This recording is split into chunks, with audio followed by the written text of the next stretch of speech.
This next brother appeared on Seinfeld and Stand Up Spotlight. Please put your hands together for Mr. Stan Sellers. Give him some love.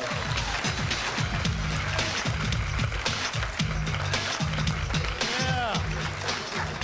Thank you. Thank you so much. It's good to be here. I'm from Washington, D.C. Been living in L.A. for a while. D.C. All right. Yeah. I think L.A.'s a nice place to live. You can find the right place to live. Some parts of L.A. are so rough, the cops will even warn you. You can be walking down the street, want to pull you over. Say, where you going? Going to the store. For what? Get some cigarettes. You carrying a gun? No, fool. I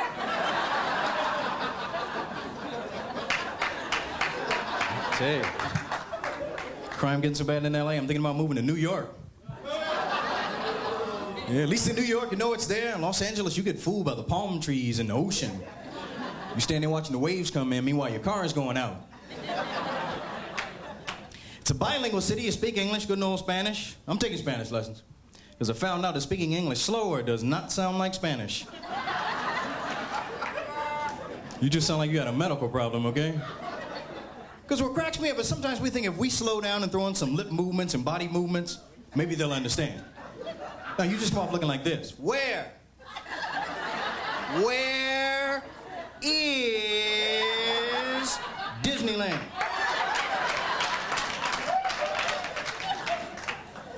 And it's not that they don't know what you're saying. They know what you're saying.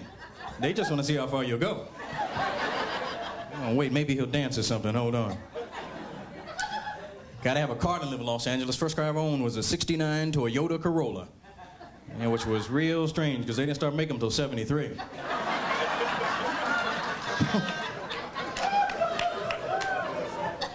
Yeah, your car breaks down the freeway in Los Angeles. You make a traffic report every 15 minutes. First couple of times they're nice about it. They'll say, stall car, third lane 101 southbound. It's got traffic backed up a few miles, but he ought to be out of it shortly. By the third time, they're tired of excuses. They just give out your name.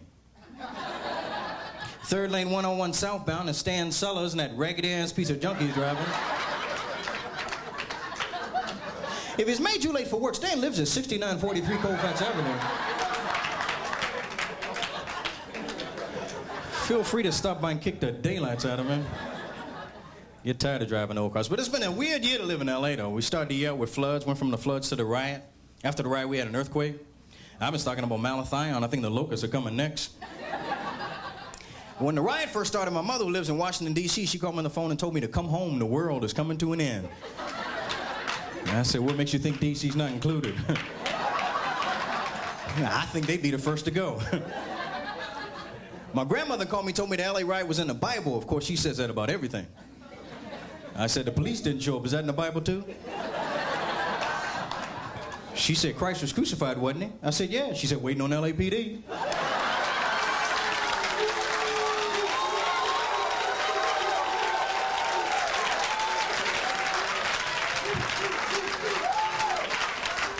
My grandmother's 85. I don't argue with her. But I was angry when the verdict first came out. I just wasn't angry enough to take a brick and throw it through the window of a Payless shoe store and grab a box of those high-top patent leather tennis shoes, 2 sizes too small. Which, of course, is my theory as to why the riots continued for so many days. People got home, took a look at what they had, went back, tried to get the right size. These weren't looters. These were people trying to find a match. But everybody had a real good reason for being down there if you asked them. Some people were angry at being enslaved over 300 years ago and felt a 17-inch color television with remote control would help them to forget about it. Personally, it took a 52-inch and a VCR for me to get over my frustrations. Caught this one guy coming out of a grocery store. He said, look, man, they looted all the grocery stores around here. I got kids at home. I got to feed my kids. My car's broke. I can't get to another store. So I figured before they burn this one down, I'm going to come down and try to get some food for my kids. Reporter said, that's beautiful, man, but look, you got a sofa strapped to your back. I said, look, my kids can't eat on the floor.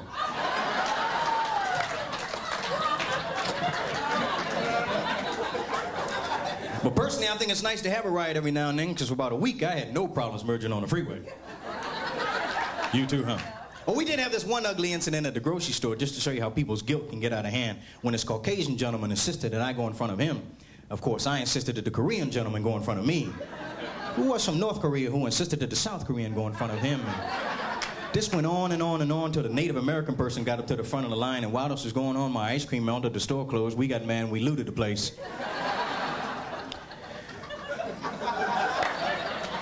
But they say the less intelligent people go out, riot, loot, and burn to vent their frustrations, and the intellectuals stay home, write letters, use words, and vote to vent theirs. I think I fall somewhere in the middle because I went to college for 2 years. So I stayed home, wrote a letter, tied it to a brick. And I'm looking to vote with it in November. Thanks a lot. Good night.